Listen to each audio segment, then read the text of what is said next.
realmente nós tivemos um encontro muito íntimo e pessoal com a pessoa de Jesus Cristo. Obrigado por essa grande oportunidade. Oramos em nome de Jesus. Amém. Pode se assentar. Bom sábado a todos. Que a graça e a paz do Senhor Jesus possa estar com todos vocês. Amém? Estamos numa manhã aí um pouquinho mais fresca, né? Não sei se você gosta do dia aí com 40 graus ou com 25, né? Eu prefiro assim, acho que uns 28 tá bom, né? Mas o tempo deu uma esfriada aí, e isso é um pouquinho bom também. Mas que Deus abençoe a sua vida, viu? Obrigado pela sua presença aqui na Igreja Adventista do Campo de Fora. Obrigado a você que está assistindo aí em casa no YouTube. Esse é um grande sábado. Não sei se você sabe, o povo de Israel tinha o sábado do sétimo dia, tem os sábados cerimoniais, e tinha também os grandes sábados. E hoje é um grande sábado, um grande sábado. Tivemos aqui uma bela apresentação aqui do 13º, feito pelo Departamento Infantil, que inspirou a vida de cada um de nós. E temos hoje um dia muito especial, um dia muito bacana, onde nós estamos separando esse dia para cuidar um pouquinho dos recém-conversos, dos recém-batizados da igreja.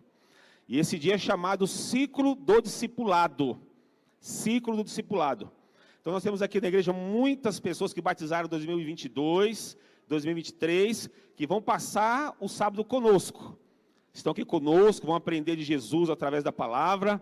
Depois a gente preparou um almoço especial para eles, tá? Um almoço especial. E depois do almoço a gente vai ter uma aula, uma palestra especial sobre história da igreja, para que eles continuem firmes.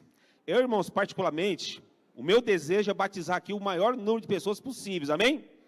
Esse ano, 23 pessoas desceram as águas, amém?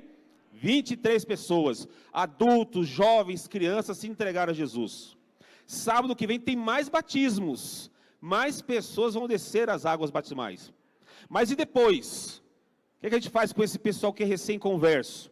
Por isso temos hoje o ciclo discipulado para eles. Então você que veio para participar, seja muito bem-vindo. E não há batismo sem dupla missionária, sem classe bíblica, sem pessoas que vão pregar o evangelho. Por isso os instrutores bíblicos também estão participando conosco. Eles, suas famílias, os recém-batizados de suas famílias. Então será uma tarde assim, um dia de sábado muito, muito abençoado. Muito abençoado. E hoje, queridos, eu queria dedicar um tempinho para a gente estudar um pouquinho de profecias. A própria Bíblia diz, né? Sem profecia o povo se corrompe, o povo perece. Então vamos estudar um pouquinho de profecias hoje, de maneira bem profunda, um tema bem avançado das Escrituras.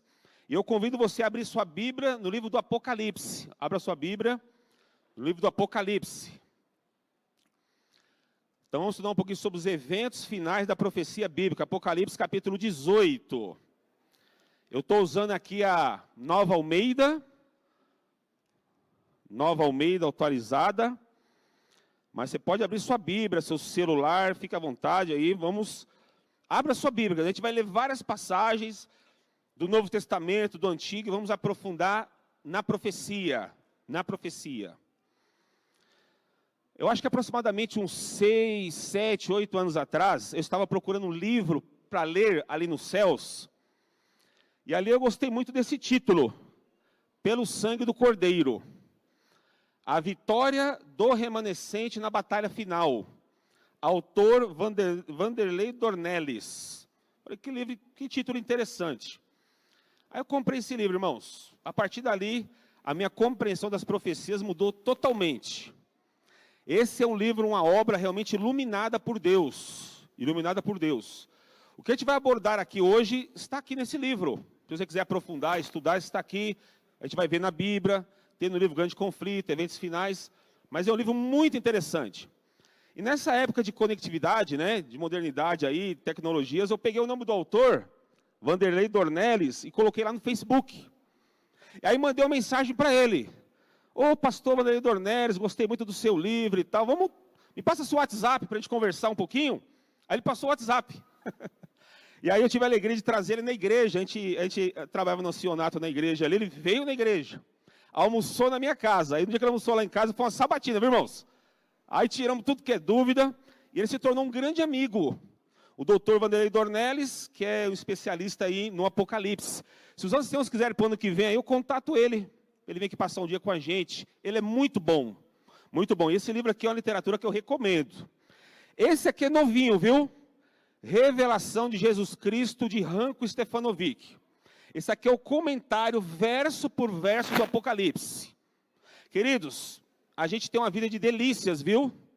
Nós, cristãos que vivemos hoje, nós temos uma vida de delícias.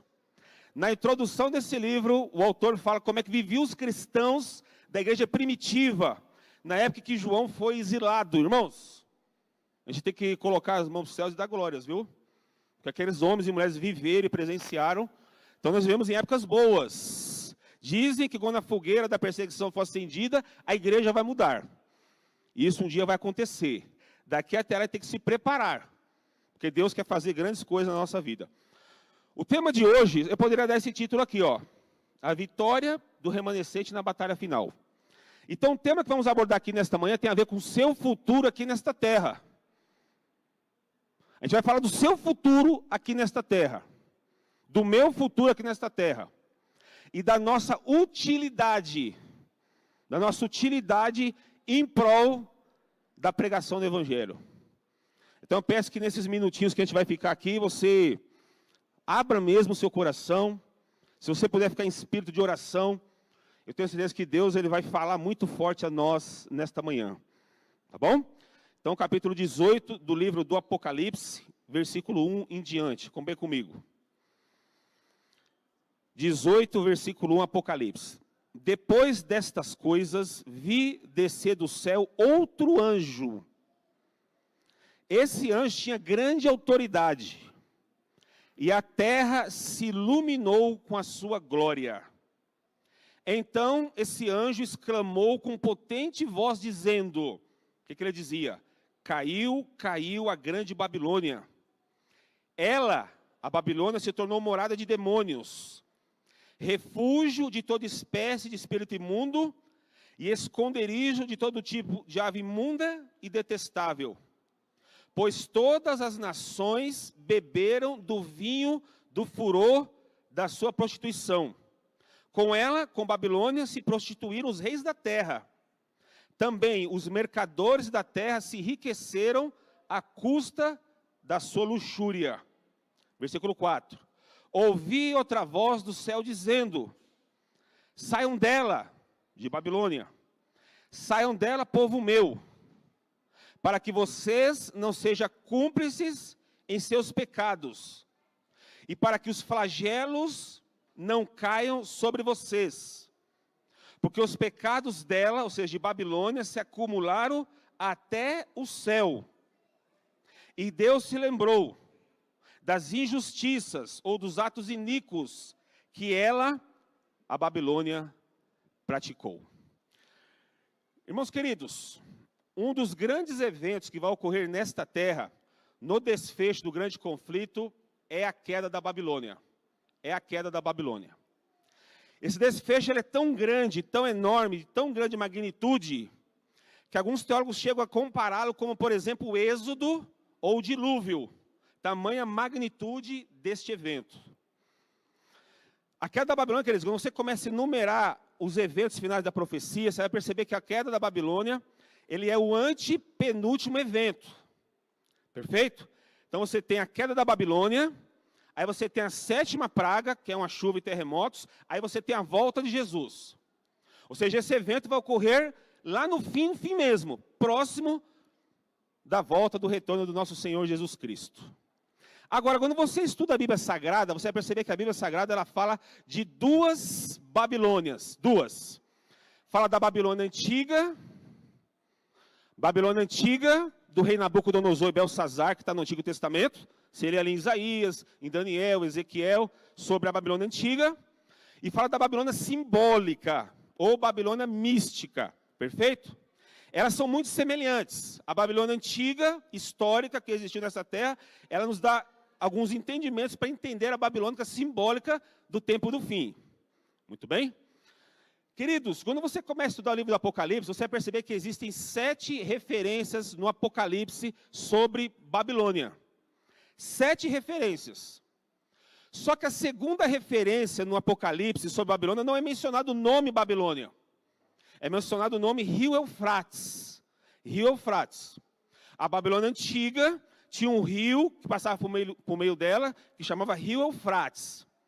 Quando esse detalhe apresenta na profecia, queridos, quando esse detalhe aparece na Bíblia Sagrada, aqui Deus quer pegar o leitor, eu e você, o estudante da Bíblia, e buscar pistas, indícios na Babilônia antiga, para entender a Babilônia espiritual, a Babilônia do tempo do fim, a simbólica. Então, olha que interessante. Rio Eufrates. Muito bem? Outra coisa interessante. O que é a Babilônia no Apocalipse? O Apocalipse 16, verso 13, responde.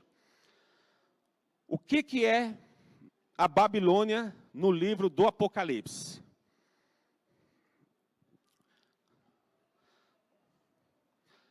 Capítulo 16 do Apocalipse, verso 13, diz assim, ó.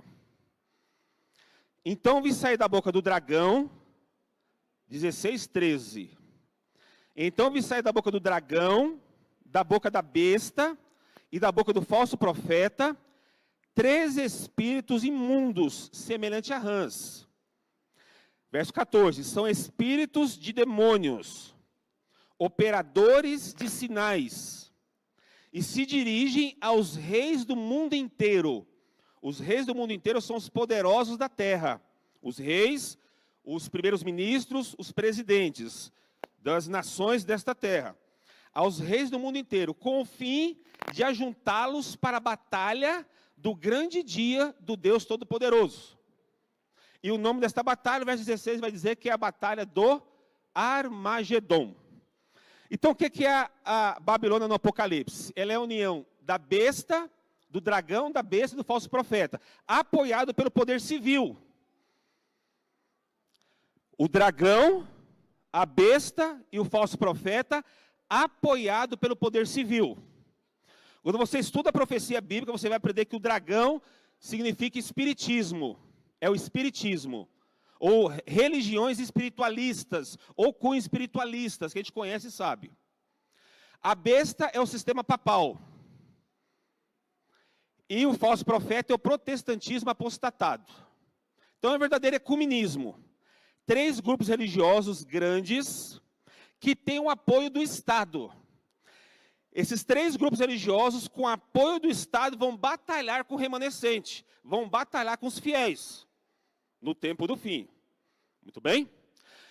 Quando você vai para o capítulo 17, isso é muito interessante, o capítulo 17 do Apocalipse. Aí ele vai falar e vai mostrar uma mulher prostituta montada numa besta. A mulher prostituta está montada numa besta, diz que o nome dela é Babilônia Grande, perfeito. E mulher na profecia, irmãos, é símbolo de quê? Mulher na profecia é símbolo de igreja. E o animal é símbolo de quê? De reino, poder ou reino. Então, o que essa foto, essa imagem dá a entender a nós? Que é uma igreja que governa sob Estado. É uma igreja, ou esse comunismo dessas igrejas, já mencionados os nomes, essas igrejas que têm o apoio do Estado para impor os seus dogmas, as suas doutrinas. Muito bem? Existe uma imagem no Antigo Testamento que dá muita luz a essa imagem da Babilônia, capítulo 17. Na época do profeta Elias, que era o rei de Israel, irmãos? Na época do profeta Elias, que era o rei de Israel? Acabe. Mas quem governava? Jezabel, sua esposa. É essa imagem aqui, ó. Jezabel, a gente lê ele na Bíblia, era uma sacerdotisa de Et-Baal. Ela tinha os profetas falsos ali, né? Ela teve uma batalha, esses profetas falsos, com Elias no Monte Carmelo, que é uma pista do Armagedon ali. Então, o rei era Acabe, mas quem governava mesmo era o sistema religioso. Então, a Babilônia, na Bíblia, no Apocalipse, na profecia, é uma igreja, essas que eu já mencionei o nome, vou repetir aqui, espiritismo, sistema papal e protestantismo apostatado, que tem o apoio do poder civil. Tem o apoio do poder civil. Muito bem? A mulher, ela dá de beber o seu vinho a todos, aos poderosos e a todas as nações. Vinho na profecia significa significa algo que entorpece o discernimento. O que é o vinho da Babilônia que ela dá a todos de beber? As suas doutrinas. E Babilônia, esse grupo religioso, está unido por doutrinas que lhes são comuns. E essas doutrinas que lhes são comuns, ele dá a todos de beber. Existem algumas doutrinas que unem esse grupo religioso. Uma delas, a imortalidade da alma. Então, Babilônia dá de beber aos poderosos e a todos essa doutrina da imortalidade da alma. Onde eles ensinam que o corpo, ele tem uma alma. Quando esse corpo morre, a alma sai do corpo. E se a alma é boa, irmãos, vai para onde? A alma sai do corpo. A alma é boa, vai para onde? Para o céu. Se a alma é ruim, vai para onde? Para o inferno. E se a alma é mais ou menos? Vai para o purgatório e lá vai estar pecando até ir para o céu. Isso a Bíblia não ensina. Curioso, irmãos, que essa doutrina da imortalidade da alma, a doutrina de Babilônia, que ela dá de beber aos poderosos e ao povo, ela remete ao Jardim do Éden. Ela remete ao Jardim do Éden. Quando Deus disse assim para o casal, né? De todas as árvores vocês podem comer livremente. Mas da árvore que está no meio do jardim, dela vocês não vão comer. Porque no dia que vocês comerem, certamente morrerás. Aí no Jardim do Éden tinha um animal mais belo do jardim, a serpente. Aí o diabo usa a serpente como um médium. A serpente está lá, um animal bonito. Aqui mostra a estratégia de Satanás. Ele nunca vem como ele é. Ele cria situações, ele usa pessoas. E no Jardim do Éden ele usa a serpente. E a serpente fala assim, o diabo fala assim, pode comer que você não morre. Olha a mensagem, não importa o que você faça, não importa a maneira que você viva, você não morre. Essa doutrina, Babilônia dá de beber. E essa doutrina, o autor dela é o diabo. O diabo é o autor da doutrina da imortalidade da alma. A outra doutrina que une Babilônia, esse grupo religioso, é o falso sábado. Que também remete ao Éden. Onde diz lá, no capítulo 1 e 2, né, capítulo 2, de 1 a 3, que Deus criou todas as coisas em 6 dias, e no 7º dia fez o quê? No 7º dia Deus fez o quê, irmãos? Descansou, e mais o quê? Abençoou, e mais o quê? Só que a Bíblia fala que não é não. Não é não. É o primeiro dia da semana. E ela, a Babilônia, dá de beber aos poderosos. Um dia, irmãos, presta atenção. Um dia, quando Babilônia tiver o apoio do Estado, será promulgadas leis onde você vai ser obrigado a guardar o domingo. Quem não guardar o domingo vai ser perseguido, vai ser processado, vai ser preso. Ou seja, quem for fiel a Deus vai ser uma pessoa ilegal neste mundo. Quem for fiel a Deus será uma pessoa ilegal neste mundo pelos poderes que vão promulgar leis para favorecer a Babilônia. Só que o anjo do capítulo 18 diz que a Babilônia vai cair. Ou seja, essas circunstâncias de coisas, queridos, vai cair e vai cair mesmo. Como a Babilônia antiga caiu. Agora, como é que vai ser a queda da Babilônia? Presta atenção, capítulo 17 agora. Acompanhe comigo.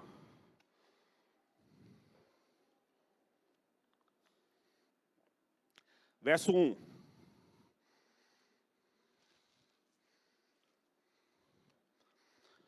Um dos 7 anjos, que tinham as 7 taças, veio e falou comigo dizendo, venha, João, vou lhe mostrar o julgamento da grande prostituta, ou da grande meretriz, que é a Babilônia, que está sentada sobre muitas águas. Os reis da terra se prostituíram com ela, e os que habitam na terra se embriagaram com o vinho da sua prostituição. Então, olha interessante aqui, ó. João está na ilha de Pátimos, e diz que ele vê um dos 7 anjos que tem as pragas. No capítulo 16, você vê as 7 pragas. Uma praga que um anjo leva numa taça, diz o texto, é as águas dos mares que se tornam sangue. Outra praga, as águas dos rios que viram sangue. Outra praga, o aquecimento do sol. Outra praga, o escurecimento da terra. Assim vai indo. Um daqueles anjos falou com João: João, vou te mostrar a queda da Babilônia. Ou seja, a queda da Babilônia está relacionada às pragas. E aí no versículo 16 fala da queda da Babilônia. Capítulo 17, versículo 16 do Apocalipse. Aqui está a queda da Babilônia, um início, parcialmente. Capítulo 17, versículo 16, diz assim, ó. Os 10 chifres que você viu, ou que viste em outra tradução, e a besta, esses odiarão a prostituta, ou seja, odiarão a Babilônia. Além de odiar, diz o texto, eles a deixarão devastada e nua. Eles comerão as carnes delas e eles queimarão no fogo. Aqui eu preciso decodificar o versículo para entender o que está falando aqui. Ele começa falando assim, ó, os 10 chifres que você viu. Irmãos, chifre na profecia é símbolo de quê? Poder ou reino. Então, chifre na profecia é poder ou reino. Muito bem? Onde está escrito isso? Lá em Daniel, capítulo 7. Você pode ler lá. Então, chifre na profecia é poder ou reino. Aqui fala de 10 chifres. Olha que interessante, 10 chifres. Lá em Daniel, capítulo 7, tem um animal terrível e espantoso. E aquele animal terrível e espantoso tem 10 chifres. Aqueles 10 chifres são poderes. O próprio texto diz ali, se você ler. Esse animal terrível e espantoso, que eles na profecia simboliza Roma. E os chifres, eles saem de Roma. São nações que saem de Roma. Os chifres significam, simbolizam hoje o que é a União Europeia. Então, quando fala que os 10 chifres que viste, é uma alusão à União Europeia? Sim. É uma alusão à União Europeia. Só que tem um detalhe importante, os números no Apocalipse, na sua totalidade, nunca denotam quantidade, e sim qualidade. Os números do Apocalipse nunca são quantitativos, na sua boa parte, eles são qualitativos. Por exemplo, 144 mil. Não é quantitativo, 1, 2, 3, 144 mil. É qualitativo, ele é qualidade de algo. Então, quando fala aqui em 10 chifres, não é 10 nações, 10 reinos, só a União Europeia. São várias nações, vários reinos, vários povos, incluído aqui. Então, olha só, decodificando o versículo. Os 10 chifres que você viu são várias nações, reinos e etc. E a besta. E a besta. Essa besta aqui, queridos, pelo estudo do capítulo 17 do livro, essa besta é os Estados Unidos da América. Os Estados Unidos da América. Então, olha o que a profecia diz.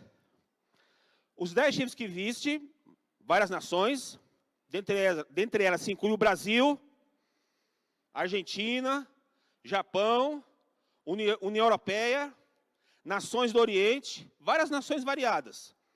Então, os 10 chifres que viste, nações variadas, e os Estados Unidos da América, esses vão odiar a Babilônia. Além dessas nações odiarem a Babilônia, diz o texto, eles a deixarão devastada, nua, comerão as carnes e queimarão ela no fogo. O Dr. Vanderlei Dornelles explica aqui nesse livro que essa atitude será o seguinte, essas nações que apoiam hoje a Babilônia, essas nações que um dia promulgarão leis favorecendo a Babilônia, um dia serão ferozes inimigos de Babilônia. Serão ferozes inimigos de Babilônia. Quando você olha hoje o mundo, você fala, como é que pode ser isso? Nações que apoiam um dia serão ferozes inimigos? Sim, está falando da profecia. Então a parte da queda da Babilônia quer dizer por quem? Pelos poderosos que apoiam ela. Agora, olha o capítulo 16, verso 12.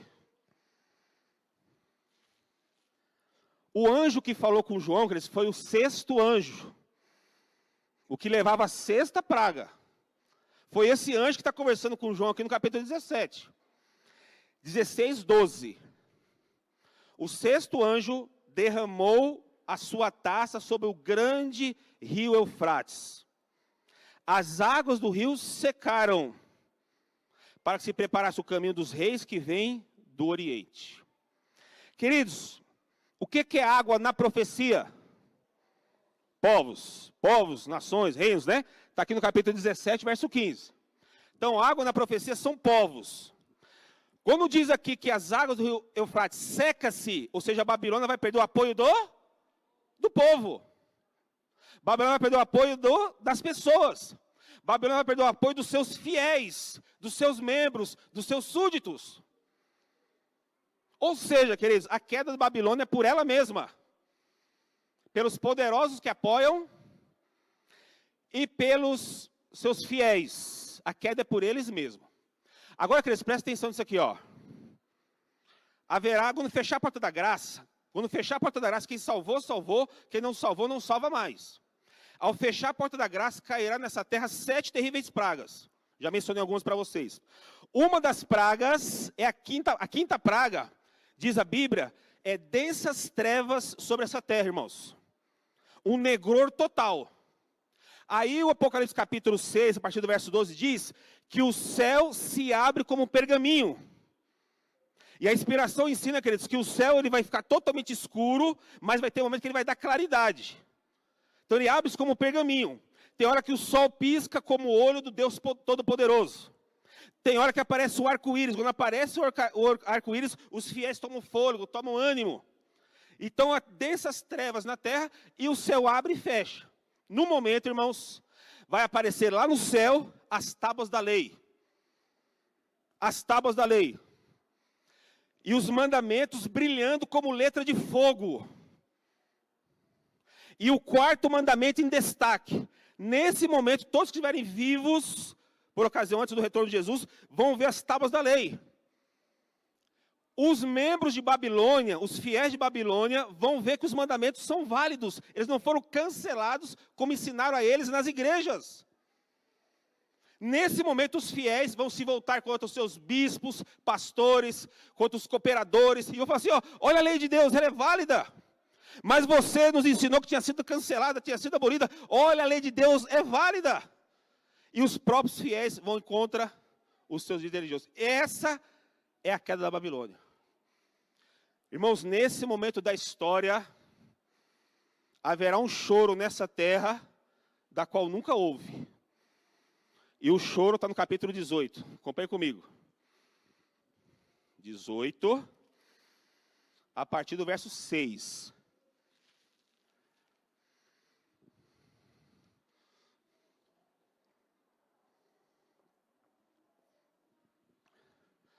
Dezoito, 6. Retribua-lhe como também ela retribuiu. 18, 6. Pague-lhe em dobro segundo as suas obras. E no cálice que ela misturou bebidas, misture em dobrado para ela. Verso 7. Quanto a si mesma se glorificou, ou se gloriou, e viveu em luxúria, dê a ela, em igual medida, tormento e pranto. Porque ela pensa assim, estou sentada como rainha, não sou viúva, nunca saberei o que é pranto. Por isso, em um só dia sobrevieram os seus flagelos, morte, pranto e fome. E será queimada no fogo, porque poderoso é o Senhor Deus que a julga, que a julgou. Verso 9. Os reis da terra que com ela se prostituíram e viveram em luxúria, vão chorar e se lamentar por causa dela. Quando virem a fumaceira do seu incêndio, e conservando-se de longe com medo do seu tormento, dizem, ai, ai, ai de você, grande cidade Babilônia, cidade poderosa, pois em uma só hora chegou o seu juízo. E por causa dela choram e pranteiam os mercadores da terra, porque ninguém mais compra a sua mercadoria. Queridos, aqui haverá um choro como nunca houve, um pranto. Está escrito ali. Agora, busca na memória aí. Aonde é na Bíblia que fala de um grande choro? Onde é na Bíblia? Busca na memória, irmãos. A chave para entender o Apocalipse é o Antigo Testamento. Então, onde é que é no Antigo Testamento que fala de um grande choro? A 10ª praga no Egito. Qual foi a 10ª praga no Egito? A morte dos... O que é um primogênito para um egípcio? O primogênito para o egípcio é a continuidade da sua fé. O primogênito para o egípcio é a continuidade da sua descendência, da sua fé, da sua igreja, vamos dizer assim. Quando eles choram lá no Êxodo, lá, quando eles choram, o que eles pensam? Acabou a nossa fé. O choro dos fiéis de Babilônia, que eles vão achar um choro, porque eles vão perceber que eles apoiaram, durante toda a vida deles, eles apoiaram a fé deles durante toda a sua vida numa verdadeira mentira. E não tem mais salvação para eles. Durante toda a vida, eles apoiaram a fé numa verdadeira mentira. E nesse momento da história não tem mais salvação. Por isso que o choro é triste e amargo. Quando eu falo isso, queridos, que é verdade, está na profecia, eu me arrepio todo.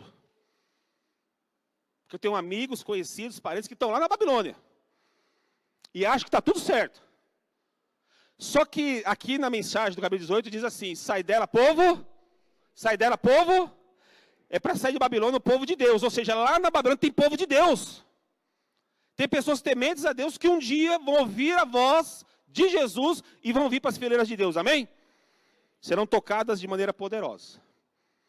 Então você tem a 6ª praga, que é a queda da Babilônia. A 7ª praga, um terremoto, chuva de pedras. E aí Jesus volta para buscar aqueles que nele creram. Amém? Se eu e você estivermos vivos, irmãos, por causa da voz de Jesus, nós vamos presenciar isso com nossos olhos. Ou seja, esse é o nosso futuro. Essas crianças que participaram hoje aqui, ó. Eu tenho para mim que nenhuma delas vai passar ileso disso. Elas vão estar nesse dia. Nós estamos indo aí para a reta final, né, irmão Walter? Já estamos cansados, né? Mas esses aqui, essas crianças, vão ver a Babilônia cair. Vão ver as pragas cair. Tomara Deus estejam do lado de Jesus. E como diz Isaías 25, verso 9, olhar para o alto e dizer, esse é o nosso Deus a quem nós aguardávamos. Amém? Agora, irmãos, como é que é a queda da Babilônia? Nós vimos, certo? Mas por que ela cai? Difícil, né? Ela cai porque um anjo ilumina a terra. Esse anjo ilumina a terra e Babilônia cai. Diz que esse anjo ilumina a terra com tanta glória, que a Babilônia cai. Aqui mostra que Babilônia é um poder que será usado pelo diabo, que terá o apoio do Estado, um dia no final dos tempos vai se deparar com uma muralha, um muro intransponível e irresistível. Esse muro intransponível e irresistível é esse anjo, do capítulo 18. Agora, para a gente ir para o ponto alto do estudo. Esse anjo do capítulo 18 é símbolo de quê, irmãos? Você sabe? Olha aí. Mensageiros, o pessoal está craque aqui, porque no 2º trimestre teve a lição do Apocalipse. Então o pessoal da escola sabatina, os professores, os alunos estão craque. Vamos lá. Esse anjo do capítulo 18 é símbolo de quê, irmãos? Vamos ler o texto? 18, verso 1. 18, verso 1, ó. Depois destas coisas, vi descer do céu outro anjo. Olha essa expressão. Outro anjo. Que tinha grande autoridade. E a terra se iluminou com a sua glória. E esse anjo que desce do céu diz que ele exclama com potente voz. Irmãos, o texto diz que João viu um outro anjo pregando. Certo? Ele viu um outro anjo pregando. Aqui no capítulo 18. Irmãos, aonde é que antes do 18 tem anjo pregando, irmãos? Onde que é? Aonde que é? No 14. Os 3 anjos ali, 3 mensagens angélicas, certo? Então, olha só que interessante. João, ele vê um outro anjo na sequência daqueles 3. Irmãos, para você tirar 10. Os 3 anjos do Apocalipse é símbolo de quê? Tem que ser mais palpável, irmãos. Pregação, mensageiro. O ano passado, em fevereiro, a gente pregou sobre o Apocalipse 14 aqui em detalhes. Você não vai lembrar, né? Mas assim, ó. A Sora White, ela diz assim, ó. Sobre o anjo do capítulo 14 do Apocalipse. Ela fala assim, ó. Anjo do capítulo 14, ó. Os anjos são representados como voando pelo meio do céu, proclamando ao mundo uma mensagem de advertência. e tendo relação direta com o povo que vive nos últimos dias da história terrestre, ou seja, eu e você. Ninguém ouve a voz desses anjos, pois eles são símbolo do povo de Deus, que está trabalhando em harmonia com o universo celeste. Homens e mulheres do Jardim Campo de Fora, diga amém. Está fraco, irmãos. Homens e mulheres do Jardim Campo de Fora, diga amém. Diz ali o texto, iluminados pelo Espírito de Deus e santificados por meio da verdade, proclamam as 3 mensagens em sua ordem. Ou seja, o anjo do capítulo 14 é símbolo de você e eu. Eu sou o anjo do capítulo 14. Porque um dia fui santificado através da verdade, tomei a minha decisão e me batizei. Quando eu me batizei, a inspiração diz que a gente sai do tanque, sai das águas como um verdadeiro missionário. Ou um verdadeiro discípulo. Então eu, quando entreguei minha vida a Jesus, esses irmãos que entregaram a vida a Jesus em 2022, 2023, a vida aí, nos anos aí, nós somos o anjo do capítulo 14. Então eu vou perguntar e você fala assim, sou eu. Tá bom? Combinado? Irmãos, quem é o anjo do capítulo 14 do Apocalipse? Quem é, irmãos? Você que está no YouTube, escreve também aí, sou eu. Então nós somos o anjo do capítulo 14, certo? E quem é do 18? O Espírito Santo. Quem é o anjo do 18? Se o do 14 é nós, quem é do 18? Sora White, nos ajude. Ela diz assim, ó, sob o anjo do 18. A obra deste anjo vem no tempo devido unir-se à última grande obra da mensagem do terceiro anjo, ao tomar esta um volume de um alto clamor. O anjo do 18 é o mesmo do 14, mas num volume de um alto clamor. O que é o alto clamor, irmãos? O alto clamor é o poder máximo de Deus. É o poder máximo do Espírito Santo, que será dado a você, que será dado a mim, para iluminarmos essa terra com o conhecimento de Deus, amém? Qual é o seu futuro então, irmãos? Nessa terra. O seu futuro nessa terra é receber o poder máximo. O seu futuro e a sua utilidade nesta terra, seja em 2024, não sei quando vai ser, irmãos. O nosso futuro nessa terra é receber o poder máximo do Espírito Santo, irmãos.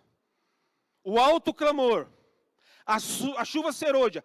E ao recebermos esse poder máximo, irmãos, nós iremos iluminar esta terra com o conhecimento de Deus. Amém? Está feliz ou está triste? Quem está feliz, diga amém. Que responsa, irmãos. Isso aqui está profetizado, irmãos. Abre ali em Joel 2. Esse derramamento do Espírito, irmãos, é uma promessa bíblica. Joel 2. Sabe onde é que está Joel? Você vai ali para Daniel, Oséias e aí Joel. Capítulo 2.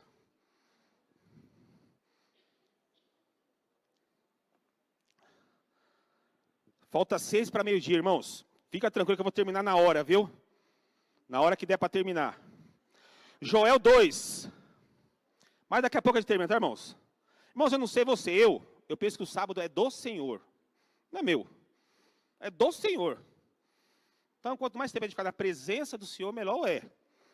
O salmista disse lá no Salmo 84, verso 10. Um dia na tua casa vale mais do que 1000 em qualquer outro lugar. Você concorda? Eu também concordo.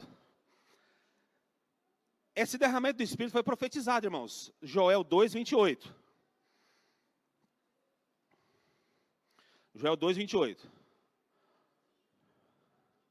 E acontecerá depois disso, que derramarei o meu Espírito sobre toda a humanidade, sobre toda a carne. Os vossos filhos e as vossas filhas profetizarão. Amém? Os vossos velhos sonharão. Os seus jovens terão visões. Está todo mundo incluído aqui. Até sobre os servos e sobre as servas derramarei o meu Espírito naqueles dias. Mostrarei prodígios no céu e na terra. Sangue, fogo, colunas de fumaça. O sol se transformará em trevas, é a quinta praga. E a lua em sangue, antes que venha um grande e terrível dia do Senhor. Verso 32. E acontecerá que todo aquele que invocar o nome do Senhor será... Amém? Queridos, aqui está profetizado que um dia Deus vai derramar o Espírito Santo com poder em toda a humanidade. Seus filhos vão profetizar. Você, meu amigo já idoso, vai pregar o evangelho com poder. Você, jovem, vai levantar a bandeira ensanguentada de Emanuel e vai proclamar a mensagem. Todos nós vamos receber o poder máximo de Deus para iluminar essa terra com o conhecimento de Jesus, amém? Todo mundo. Não escapa ninguém. Todo mundo. Antes do grande e terrível dia do Senhor. Todo mundo. Você sabe que no dia de Pentecostes, naquele derramamento do Espírito, Pedro estava pregando, né? Pregando.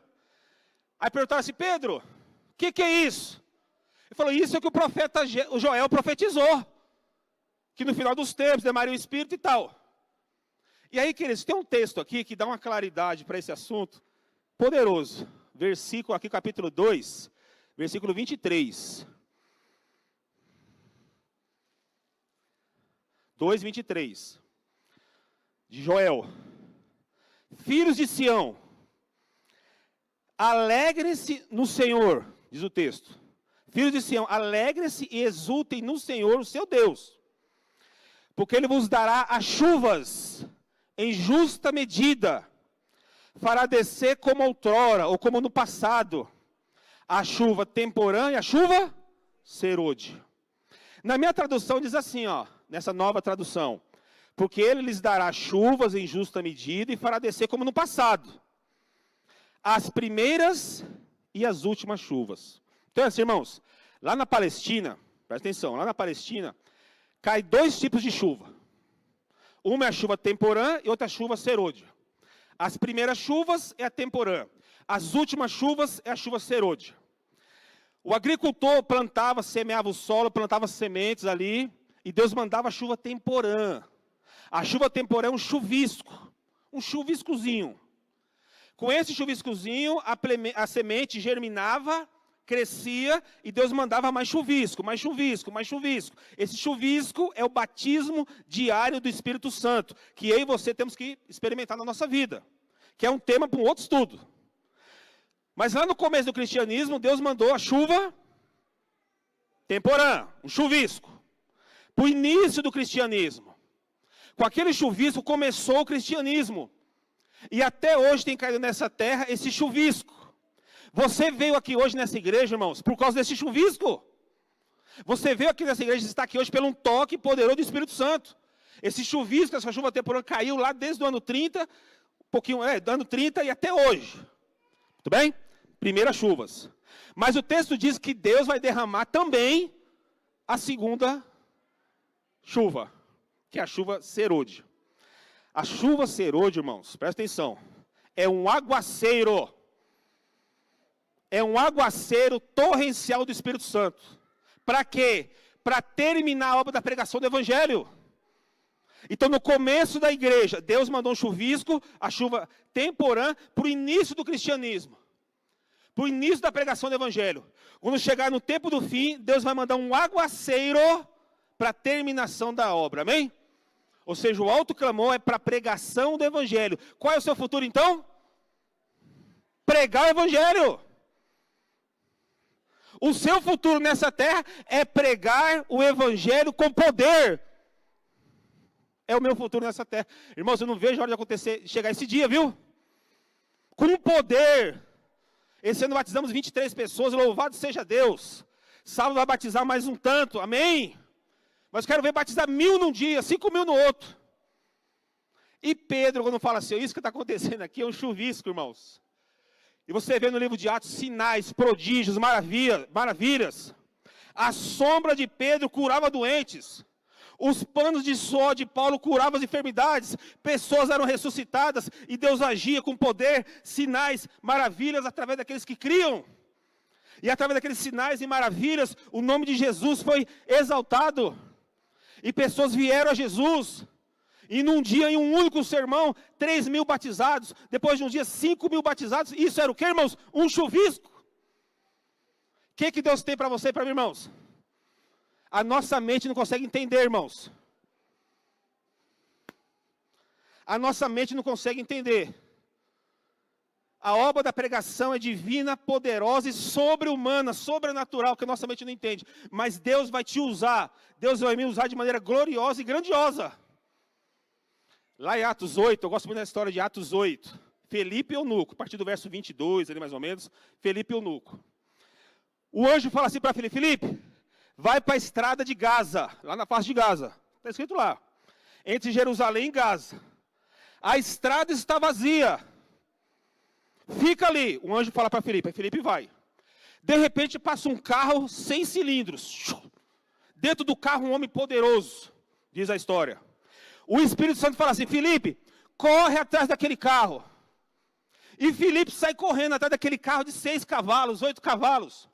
E ele está correndo aqui, conversando com o homem dentro do carro.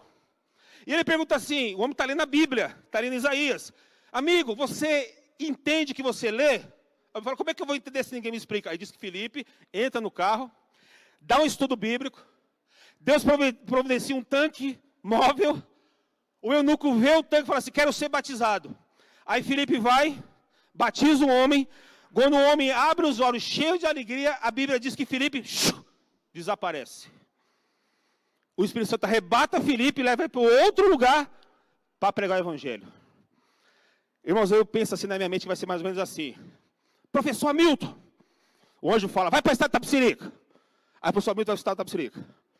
Chega lá, passa um ônibus bitrem. Entra naquele ônibus. Aí o professor Hamilton entra no ônibus. Aí ele entra no ônibus e começa a pregar o Evangelho. Aí aparece um tanque. Aí o professor Hamilton batiza ali uns 20, 30. Umas pessoas levantam ali, alegres. O professor Hamilton vai para a Bahia. E lá na Bahia ele prega o Evangelho. Aí lá no prega o Evangelho na Bahia, ele vai lá para o Oriente Médio.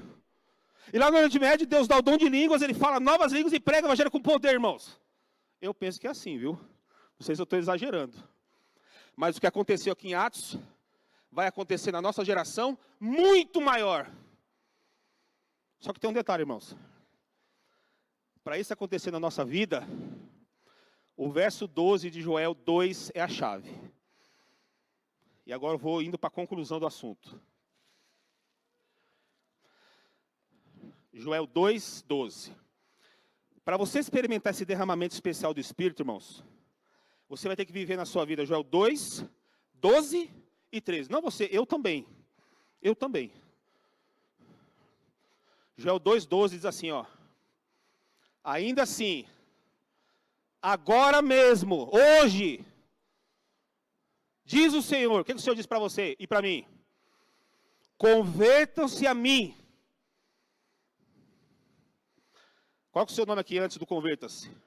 Ainda assim, agora mesmo, diz o Senhor, Marcelo, converta-se a mim de todo o coração. E com jejuns, com choro e com pranto. Marcelo, rasgue o seu coração e não as suas roupas. Converta-se ao Senhor Deus, porque Ele é bondoso, compassível, tardio em irar-se, grande misericórdia, e muda a ideia quanto ao mal que havia anunciado. Se o seu futuro nessa terra, irmãos, é pregar o Evangelho com poder, se o nosso futuro nessa terra, irmãos, não tem para onde correr, irmãos, não adianta você chorar, esse é o seu futuro, irmão.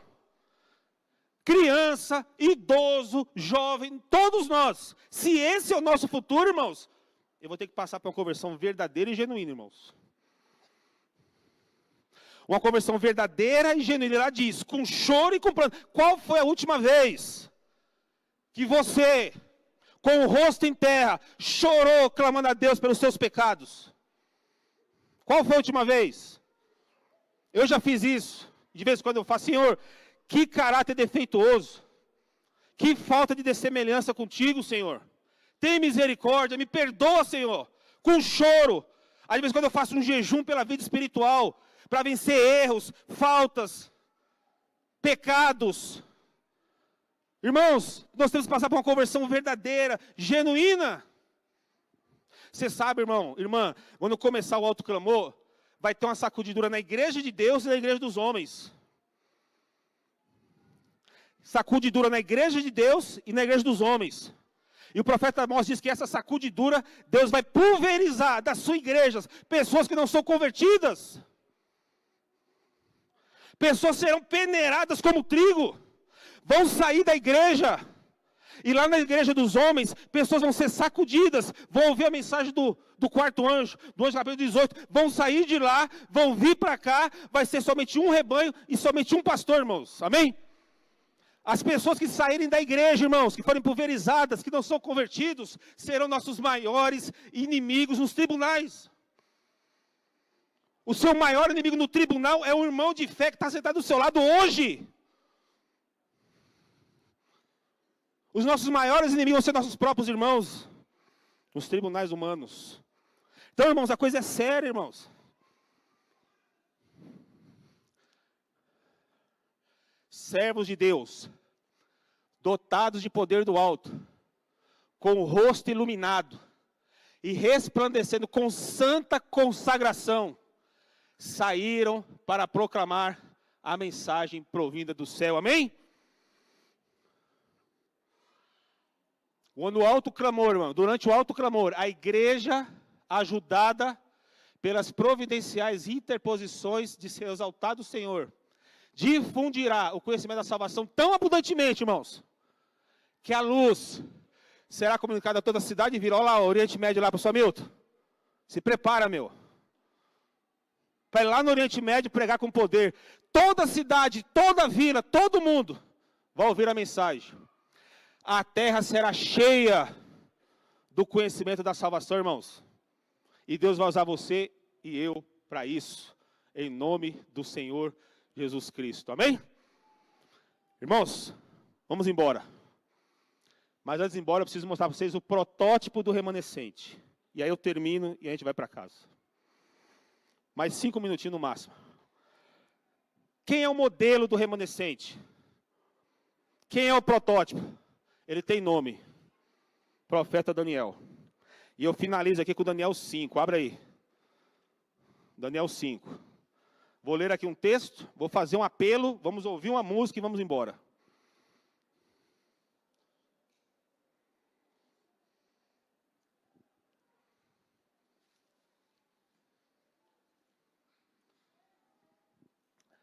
Daniel, capítulo 5. O que conta Daniel, capítulo 5, irmãos? A queda da Babilônia.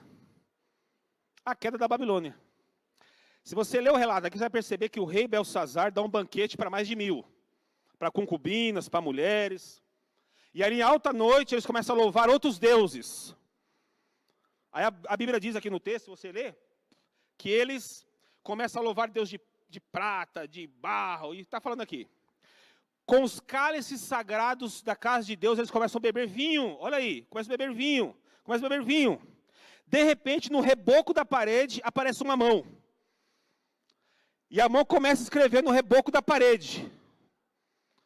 E lá no reboco da parede, essa mão escreve, o rei fica pálido, as suas pernas tremem, os seus joelhos batem um no outro, e todo mundo fica assustado. Aí o rei Belsazar manda chamar os sábios da Babilônia, para revelar o enigma, para revelar o mistério. Aí os sábios não podem fazer nada. De repente, naquela comoção, naquela coisa drástica, entra a mãe do rei. Verso 10. Capítulo 5, verso 10. A rainha mãe, que tinha ouvido os gritos do rei e os homens importantes do reino, e dos homens importantes do reino, entrou na sala do banquete e disse que o rei vive eternamente. Não deixe que os seus pensamentos o perturbem, nem fique assim tão pálido. Agora no 11. Há aqui no seu reino um homem que tem o espírito dos santos deuses. Nos dias de seu pai se achou nele luz, inteligência e sabedoria, como a sabedoria dos deuses. O seu pai, rei Nabucodonosor, sim, o seu pai, ó rei, o constituiu chefe dos magos, dos encantadores, dos caldeus e dos feiticeiros. Por quê? Porque ele subiu na vida. 12, porque nesse Daniel, a quem o rei tinha dado o nome de Beltesazar, se achara-se o espírito excelente, conhecimento, inteligência, interpretação de sonhos e declaração de enigmas e a solução de casos difíceis. Portanto, chame Daniel e ele dará a interpretação. Aí, irmãos, Daniel vem. Quando Daniel chega, ele fala, você é aquele Daniel que tem o Espírito Santo?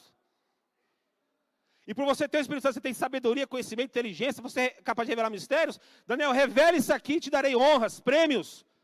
Aí, irmãos, Daniel começa a pregar um sermão poderoso, onde ele, Daniel, começa a denunciar os pecados de Babilônia. E ele começa pela história do rei Nabucodonosor. O rei Nabucodonosor se orgulhou, não se humilhou perante Deus. Mas um dia ele se voltou para Deus, e ele viu que Deus é o Deus que cria, que constitui reis, que tira reis, e o seu pai se converteu, e você, rei, sabia disso? Quem foi que mandou você beber nos cálices sagrados? E ele começa a denunciar os pecados de Babilônia. Aí eu falei, eu vou te dar uma declaração. Versículo 24.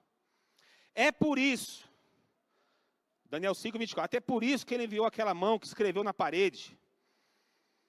O que está escrito é isso. Mene, mene, tekel e parsim. Esta é a interpretação daquilo. Mene, Deus contou os seus dias. Deus contou os dias do reino e o rei, ó rei, e pôs fim nele. Tekel, você foi pesado na balança e achado em falta. Pérez, o seu reino foi dividido e entregue aos medos e aos persas. Versículo 30. Naquela mesma noite, Belsazar, rei dos caldeus, foi morto. E Dário, o Medo, se apoderou do reino, quando tinha mais ou menos 62 anos de idade. No dia 12 do mês 10 de 593 a.C., caiu a antiga Babilônia. Quem Deus usou, irmãos? Um homem. Como é que esse homem era conhecido, irmãos? Um homem que tem o Espírito Santo. Ele era conhecido como um homem que tem o Espírito Santo. E por ele ter o Espírito Santo, ele tinha conhecimento, sabedoria e inteligência, capaz de revelar enigmas e mistérios. Irmão, olha aqui para mim. Nós, adventistas, irmãos, nós temos que ser as pessoas mais esclarecidas deste mundo. Mais esclarecidas desse mundo, de maneira das pessoas nos procurarem, revela esse enigma para mim. Revela esse mistério. Que homem, hein? Vamos ver de novo aqui, ó. Fantástico. Versículo 11. Há aqui no seu reino um homem que tem o espírito dos deuses santos. No dia do seu pai se achou nele luz, inteligência, sabedoria e tal e tal. No verso 12 diz, espírito excelente, conhecimento, inteligência, interpretação de sonhos, declaração de enigmas, solução de casos difíceis. Se acha nesse Daniel. Você sabe que Daniel, quando a Medo-Persa assumiu, aqui a Babilônia caiu, né? No capítulo 6, o rei queria que Daniel fosse o rei. E não tinha nada na vida de Daniel que pudesse comprometer a sua vida para ele ser jogado na cova dos leões. Nada, a não ser no seu Deus. Irmãos, a inspiração diz assim, ó. Para a gente concluir no mesmo, tá bom? O profeta Daniel tinha um caráter notável. Ele foi um brilhante exemplo daquilo que os homens podem chegar a ser quando unidos com o Deus da sabedoria. Irmãos, qual que é o ponto alto? Qual é o segredo de Daniel? Qual que é o segredo, irmãos? A sua oração. O segredo do profeta Daniel era a oração, irmãos. Um homem que orava muito. Muita oração. Capítulo 2, ele ora para Deus revelar aquele mistério. Deus revela. Capítulo 9, ele ora, ele clama. É muito bonita a oração do capítulo 9. E Jesus revela, hoje Gabriel aparece e é revelado. No capítulo 10, Daniel ora 21 dias, jejua 21 dias, e Miguel aparece para ele. Ou seja, o ponto alto de Daniel, irmãos, é a oração. Se eu e você temos que ser homens que vamos ter essas características, conhecimento, inteligência, irmãos, nós temos que orar mais. E a inspiração diz assim, ó, se nós, como um povo, orássemos como Daniel, e lutássemos como ele lutou, humilhando nosso coração perante Deus, Joel 2, 12 e 13, haveríamos presenciar, irmãos, tão notáveis respostas às nossas petições, quanto as foram dadas a Daniel. Irmãos, é uma pena que eu não tenho tempo de contar uns testemunhos aqui para vocês, irmãos. É uma pena. Passa mais um slide, por favor. Mais um, peraí, volta aí, volta um. Volta um slide para mim. Por favor, irmão. Volta um. Agora põe no próximo e liga o som para mim. E agora eu concluo. Chamar o irmão Diógenes para a gente terminar junto. Passa um para mim aí. Liga o som. Em todas, o som está no próprio PowerPoint. Põe a imagem aqui de novo para mim. Em todas as ocasiões em que há trabalho pessoal em favor das almas, são oportunidades determinadas por Deus para dar tanto a chuva temporã como a serôdia. Irmão, sabe quando você vai fazer um trabalho pessoal em prol das pessoas? Naquele momento Deus pode dar a chuva temporã ou Ele pode dar a serôdia. É Deus que sabe. Mas pessoas que são envolvidas na missão são pessoas mais cheias do Espírito Santo. Irmãos, a gente faz evangelismo nas igrejas, voluntário por aí, e é uma alegria o final do evangelismo, os batismos. Esse ano eu fiz várias campanhas evangelísticas. Tudo voluntário, tudo de graça, sem ganhar nada. Não sou funcionário, trabalho por conta. E é uma alegria, irmãos, uma alegria ver pessoas se entregar a Jesus. Mas todo evangelismo tem uma tristeza, irmãos. Todo evangelismo aparece um irmão, uma irmã, e fala assim, quando é que começa o evangelismo? Não, está acabando hoje. Você sabe que lá em Atos, irmãos, a igreja recebeu o Espírito Santo, o que os líderes da igreja falaram? Estão loucos, estão bêbados. Pessoas receberam o Espírito Santo e pessoas não vão nem perceber. Mas uma coisa é certa, irmãos, quando nós nos envolvemos no trabalho de Deus, Deus vai derramar a chuva serôdia, vou derramar a chuva temporã. O irmão Jorge vai cantar uma música, irmãos, eu vou fazer um apelo, direto. Nós temos que mudar a nossa experiência cristã, irmãos. Temos que mudar. E hoje é o dia. Presta atenção nessa música. Abra o seu coração e se entrega a Jesus.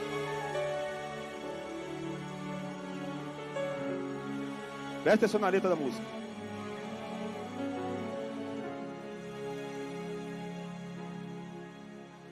Quando o vento do Espírito soprar, uma chama viva vai aparecer. Nossos filhos e filhas irão profetizar. Os nossos velhos sonharão e a igreja mudará. Quando a comunhão for a arma principal. Olha o segredo aí, comunhão com Deus. E a rotina destes nossos dias sair do seu normal, descerá sobre nós o fogo do Espírito. Viveremos o Evangelho e Jesus Cristo vai voltar. Por que será? Qual é o nosso problema, irmãos? Qual é o nosso problema? Que ainda não aconteceu. Estamos falhando aonde? Por que razão? Não temos fogo a queimar. Sabe qual é o problema? Esse aqui, ó. Pecados escondidos. Vida dupla, hipocrisia. Uma fé adormecida. Que é a lei de Deus. Mandamentos que insistimos em quebrar. Por que razão? Por que será? Temos tudo nas mãos, mas não há fogo no altar. Diferente, fica em pé. Mas quando o vento você quer fazer uma do entrega, Espírito soprar, se você entendeu a mensagem, se entrega a Jesus. Uma chama viva vai aparecer. Nossos filhos e filhas irão profetizar. os nossos velhos sonharão. Outra igreja, irmãos. E a igreja mudará quando a comunhão for a arma principal. Estudo diário da Bíblia, das profecias. E a rotina destes nossos dias sair do Missões seu incríveis, descerá sobre nós o fogo do Espírito. Viveremos o Evangelho e Jesus Cristo vai voltar. Viveremos o Evangelho e Jesus Cristo vai voltar.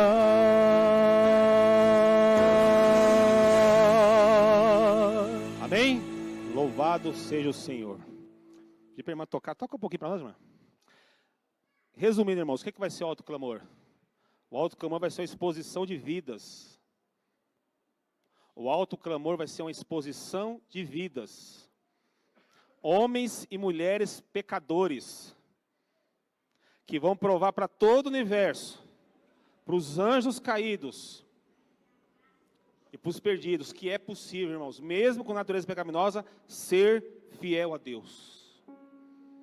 Em Atos diz que o Espírito Santo é dado àqueles que lhe obedecem.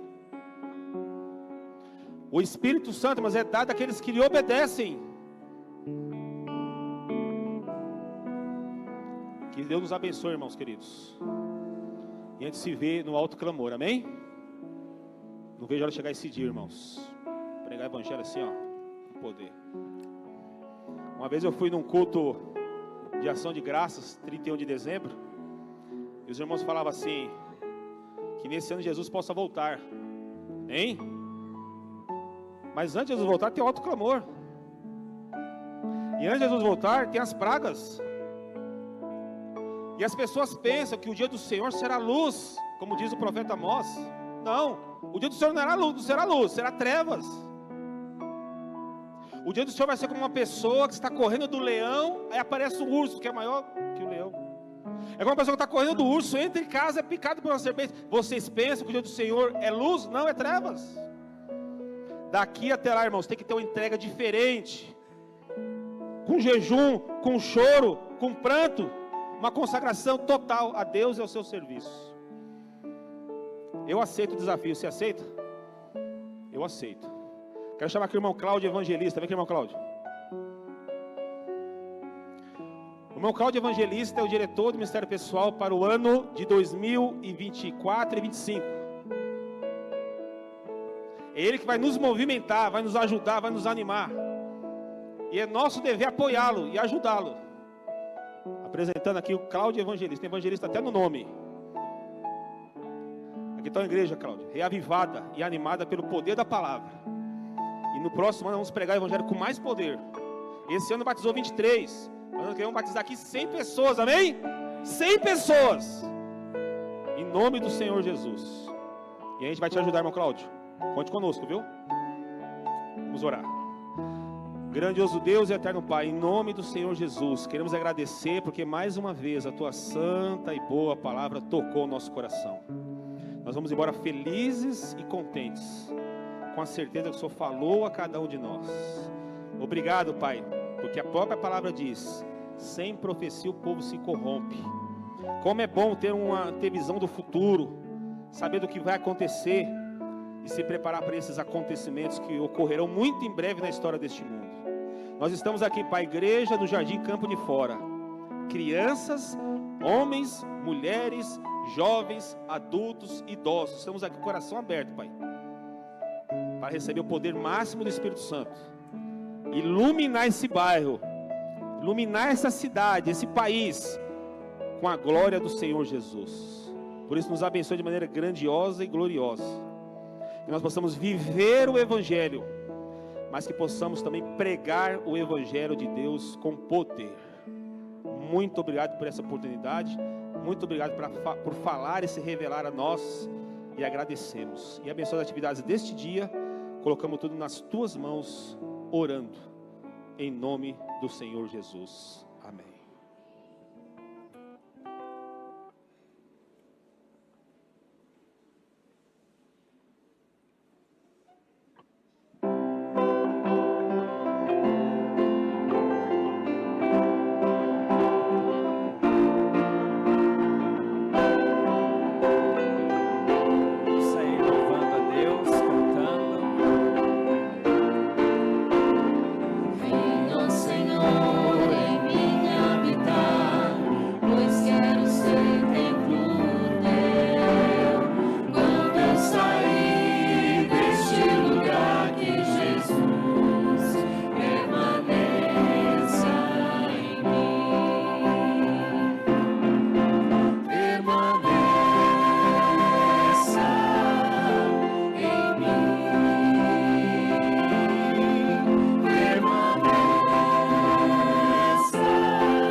Feliz sábado a todos.